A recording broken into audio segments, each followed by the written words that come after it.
College में एक कार्यक्रम हो रहा था जिसमें कुछ शादीशुदा जोड़े हिस्सा ले रहे थे। जिस समय प्रोफेसर मंच पर आए, उन्होंने नोट किया कि सभी पति पत्नी शादी पर जोक कर हंस रहे थे। ये देखकर प्रोफेसर ने कहा कि चलो पहले एक खेल खेलते हैं, उसके बाद उस विषय पर बातें करेंगे। सभी खुश हो गए और कहा, कौन सा खेल?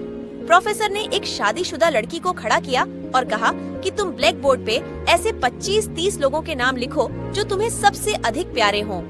लड़की ने पहले तो अपने परिवार के लोगों के नाम लिखे, फिर अपने सगे संबंधी, दोस्तों, पड़ोसी और सहकर्मियों के नाम लिख दिए। अब प्रोफेसर ने उसमें से कोई भी कम पसंद वाले 5 नाम मिटाने को कहा। लड़की ने अपने सहकर्मियों के नाम मिटा दिए। प्रोफेसर ने और 5 नाम मिटाने को कहा। लड़की ने थोड़ा सोचकर अपने पड़ोसियों के नाम मिटा दिए। अब प्रोफेसर ने और 10 नाम मिटाने को कहा। लड़की ने अपने सगे संबंधी और दोस्तों के नाम मिटा दिए। अब बोर्ड पर सिर्फ 4 नाम बचे थे, जो उसके मम्मी पापा, पति और बच्चे का नाम था। अब प्रोफेसर ने कहा, इसमें से और 2 नाम मिटा दो। लड़की असमंजस में पड़ गई।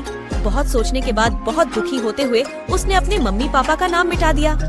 सभी लोग स्तब्ध और शांत थे, क्योंकि वो जानते थे कि ये गेम सिर्फ वो लड़की ही नहीं खेल रही थी, उनके दिमाग में भी यही सब चल रहा था। अब सिर्फ 2 ही नाम बचे थे, पति और बेटे का। प्रोफेसर ने कहा, और एक नाम मिटा दो। लड़की अब सहमी सी रह गई। बहुत सोचने के बाद रोते हुए अपने बेटे का नाम काट दिया।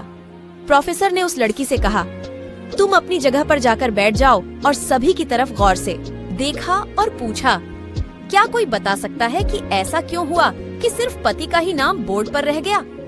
कोई जवाब नहीं दे पाया। सभी मुंह लटकाकर बैठे थे। प्रोफेसर ने फिर उस लड़की को खड़ा किया और कहा, ऐसा क्यों? जिसने तुम्हें जन्म दिया और पाल पोस कर इतना बड़ा किया, उनका नाम तुमने मिटा दिया। और तो और तुमने अपनी कोख से जिस बच्चे को जन्म दिया, उसका भी नाम तुमने मिटा दिया।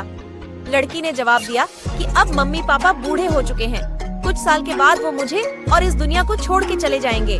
मेरा बेटा जब बड़ा हो जाएगा तो जरूरी नहीं कि वो शादी के बाद मेरे साथ ही रहे, लेकिन मेरे पति जब तक मेरी जान में जान है, तब तक मेरा आधा शरीर बनके मेरा साथ निभाएंगे। इसलिए मेरे लिए सबसे अजीज मेरे पति हैं।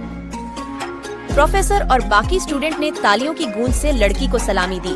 प्रोफेसर ने कहा, तुमने बिल्कुल सही कहा कि तुम और सभी के बिना रह सकती हो, पर अपने आधे अंग अर्थात अपने पति के बिना नहीं रह सकती।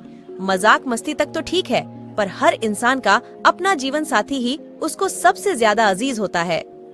अगर आपको यह कहानी अच्छी लगी हो तो वीडियो को लाइक, कमेंट, शेयर करना ना भूले और चैनल को सब्सक्राइब करें। धन्यवाद।